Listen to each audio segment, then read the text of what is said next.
which the Rambam says anyone that goes against the 13 principles of faith, you can not count them in a minyan. It's considered a kofel, considered a heretic. Similar to somebody that's like an idol worshiper. Similar to somebody that drives on Shabbat on purpose, not pikuach nefesh. Similar to somebody that goes against the sages on a regular basis. Why? Because one of the 13 principles of faith is that the Torah will never change. The principles of the Torah will never change. No such thing. To say that it was relevant 500 years ago, when Rabbi Yosef Karo wrote the Shulchan Aruch in Even HaEzel, and he wrote a section over there, maybe several halachot, at least almost a dozen different halachot specifically about this. First halacha being that this is the worst crime in the Torah. First one. That's what he starts it off with. This Isur is the worst sin in the Torah. Worst thing. So to say it was relevant 500 years ago.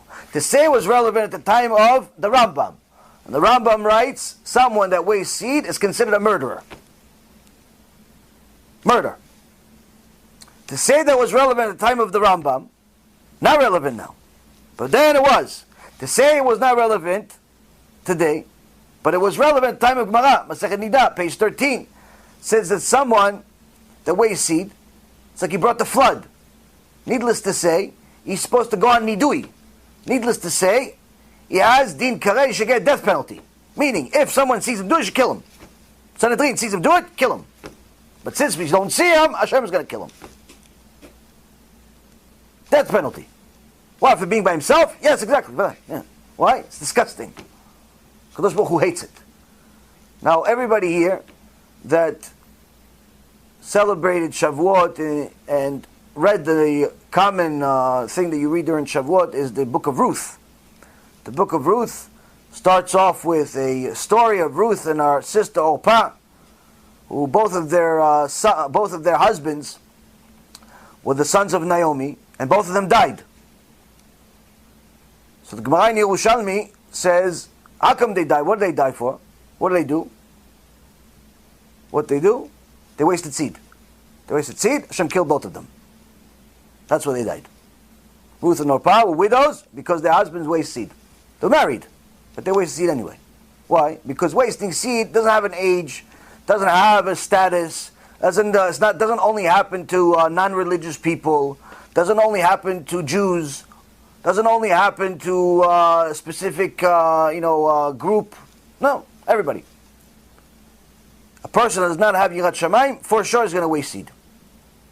And ladies should not ever think that they're patu from this mitzvah. Why? They have double whammy.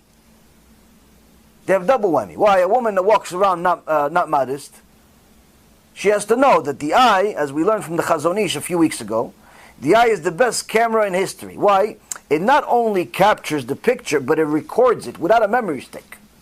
Like we have to put a memory stick on each camera. 128 gigs, 164 gigs. How much is there? Lots of gigs in each one. The eye, no gigs. Unlimited gigs. And it records non-stop. You never have to delete it. Everything the eye sees, it will always remember. If not in your conscious or your subconscious. But forever it's recorded. Which means any guy that sees a woman that walks around immodest, he records that vision. That vision is not going away. That woman ever arouses this person to waste seed, Hashem Yishmor v'Yatzi, what's going to happen to this woman? Why? There's no way that HaKadosh Baruch Hu is going to put him in Gehenom and her in Gan Eden. It's not fair. So already a woman said, okay, so all of a sudden, okay, let's put the jacket on, let's put this on, I don't want to say words. Oh, but is it my problem that they're going to look at me? Yes, it's your problem. Is it my fault they're going to have that? Yes, it's your fault. Why? Wear some clothes. What's the problem? You don't have clothes? We'll send you some. We send some food, we send some clothes, we send some everything. We'll get some clothes. What's the problem? Well, you have to you have to be naked? You have to? Oh, it's hot. It's hot in Gehenom also. What's the problem? Our grandparents were in a desert with full coats, and you can't wear a normal jacket or something to cover your body with your air conditioning? Come on, give me the excuses of it's hot. It's nonsense. You want people to look at you. Okay, you want people to look at you? HaKadosh Baruch Hu says, no problem. They're going to look at you all types of ways. in this chamber, in that chamber, in this chamber, in that chamber, all types of chambers. No, everyone's going to look at you. So look what's happened to her over there, what happened over there. Why? You caused my children to sin. I have to punish them for that. It's my kids, my little babies. Each Jew is a Kadosh Baruch Hu's little baby. You know how much he loves a Jew? You know how much a Kadosh Baruch Hu loves a baby? You ever have a baby, you see this baby, you just want to just hug him and he's just so cute. You just want to squeeze him till you don't want to leave. It's so cute. Hashem created them cute because they're annoying in the beginning. Really, they're really, really annoying. They don't want to sleep. They don't want to, they cry every 5 seconds. So he created them cute. Why? Because if they weren't cute, you just sell them on eBay. So, but they're so cute. Guess what? You are cute to him also, not to me. To him, you're cute. For sure you're cute. And he loves you so much, he doesn't want to send you to Gehinnom. So when someone causes you to do that, and he has to punish his own kid, guess what? Kadosh Baruch Hu says, revenge. El nekamot Hashem, el nekamot Ophia. The God of vengeance is Hashem, the God of vengeance has arrived. We read it every Wednesday in our prayer. So when a woman causes another guy to sin, she has a problem with a Kadosh Baruch Hu, not with the guy. You don't have to care what the guy did or didn't do. That's not your problem is not with the guy. The problem is with the Kadosh Baruch Hu. You have a bill. That's one. Then you have the Ben Ish Chai. The Ben Ish Chai, Mekubal Gadol.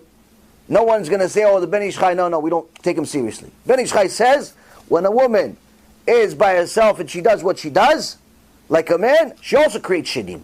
She also creates the Shin Dalits. Just like a man.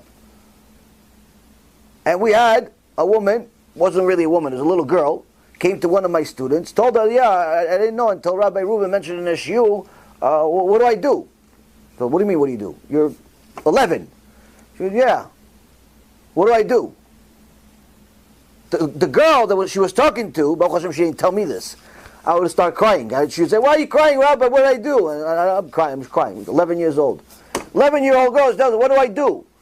He says, what's wrong? What? I'm addicted to it. I didn't know anything wrong with it. Rabotai, this is the TIKKUN of the generation. TIKKUN of the generation. Now, if you want to blame the internet for it, it's like blaming the gun for shooting somebody. The internet is a tool, no different than any other utility in the world. You have electricity, you have a gas, you have all types of things that you use in the world. If you use them like you're supposed to use them, no harm will happen. If you don't, follow the instructions, of course there's going to be a problem. You can use a car to go to work. You use a car like the Palestinians and run over people.